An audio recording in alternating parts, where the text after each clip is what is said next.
Chicken momo বানানোর জন্য আদা পেঁয়াজ রসুনের একটা পেস্ট বানিয়ে নিলাম।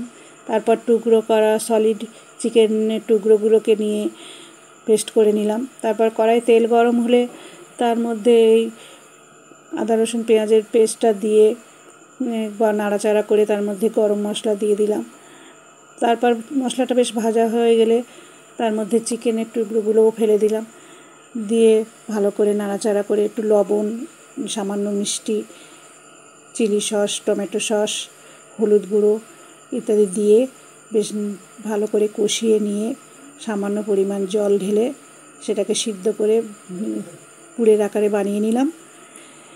এবার আগে থেকে ময়দা মাখা ছিল, সেই ময়দা লেচি কেটে লুচির আকারে বেলে ছোটো ছোটো লুচির আকারে বেলে তার মধ্যে পুর দিয়ে সুন্দর করে ডিজাইন করে মোমোর বিভিন্ন রকম ডিজাইন করে বানিয়ে নিলাম। অনেক রকম ডিজাইন করা যায় মোমোর, সেটা নিজের কাছে নিজের ব্যাপার। বিভিন্ন ডিজাইন করে বানিয়ে নিলাম। এখানে আমি 2 রকম ডিজাইন দেখিয়েছি। এরপর একটা ডেচকিতে জল দিয়ে জলটা গরম হলে তার মধ্যে একটা ঝাঁঝরি বাটি বসিয়ে তার মধ্যে ওই মোমোগুলোকে দিয়ে 10 মিনিট সিদ্ধ করে নিয়ে টক ঝাল একটা আচারের সঙ্গে আমরা পরিবেশন করলাম।